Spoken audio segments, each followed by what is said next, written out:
Oh my god, Hytale, finally here. I can't wait to play this game, man. Looks so good, looks so beautiful. Oh my god, I can't wait to play this game. Let's start by punching some trees, I guess, and oh hell no, man, I gotta get the fuck out of here.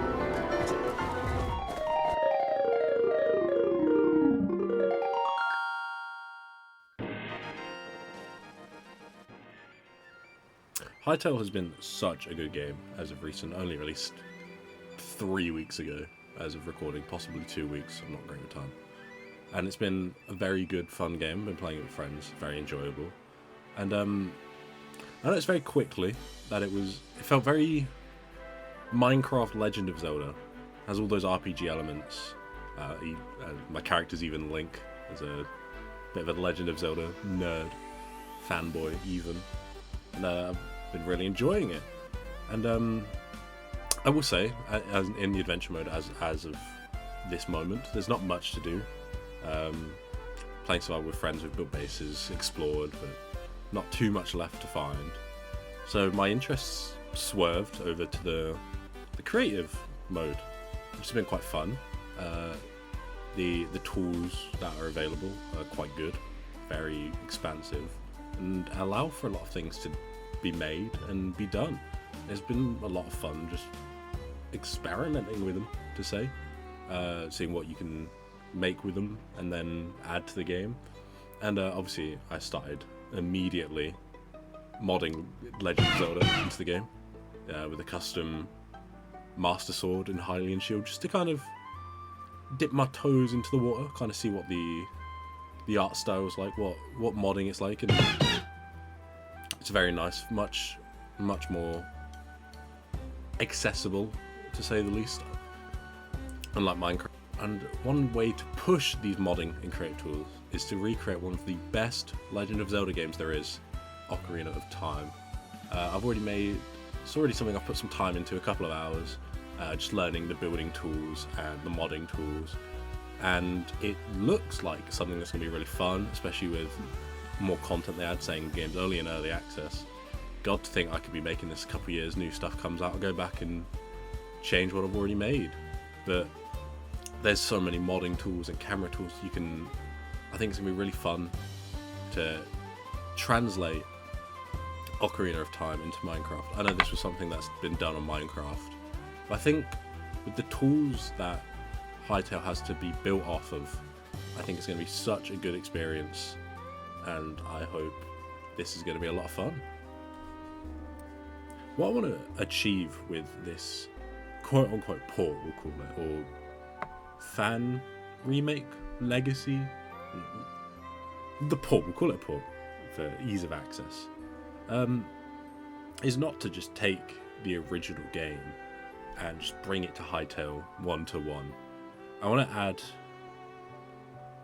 details and make the world feel more lived using the tools of Hytale.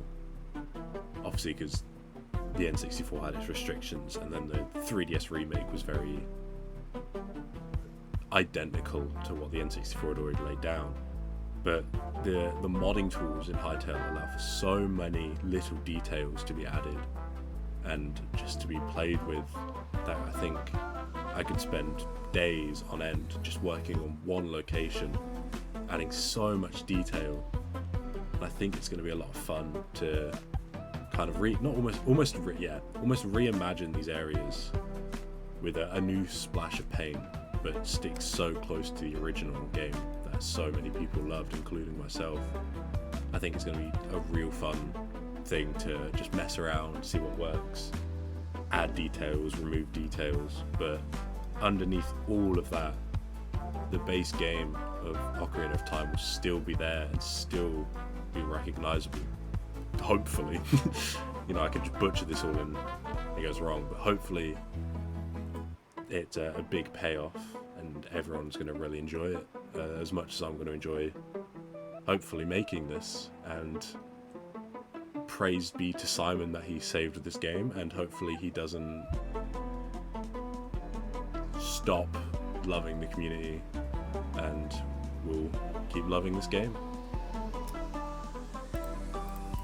I've been using Minecraft as a very much as a creative outlet many years for all sorts of different things. I think when I was going into Hytale, I didn't think that it would be able to have those capabilities and allow for such expressive freedom and used as a tool to express myself creatively.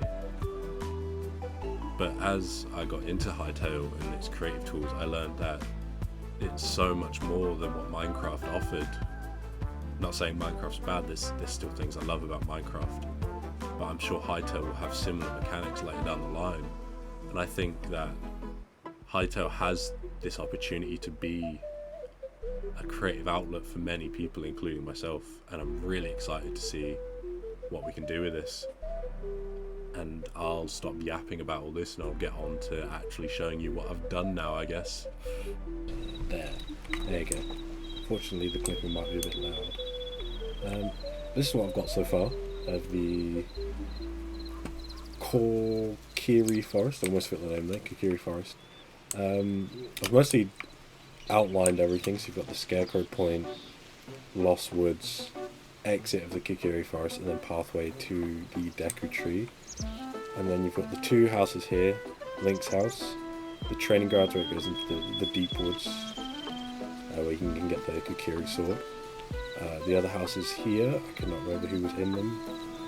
And then you've got the shop here, I think. And then I'm eventually going to texture the cliffs like this, bit of moss, bit of this, and then go back in with the entity tools. Better look at some of the stuff I've modded in as well, just a big one sword. And then that. But yeah, so everything's in a very early stage, kind of putting things down, see what works. But look, I really like how these houses are turning out. They look more alive, especially with the extra foliage around them.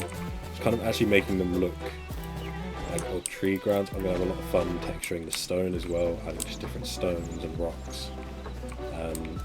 Got the walkway with the pillars as well. There, you've got a bit of moss on them, just give it a bit more wear. And then you've got the waterfall and the jumping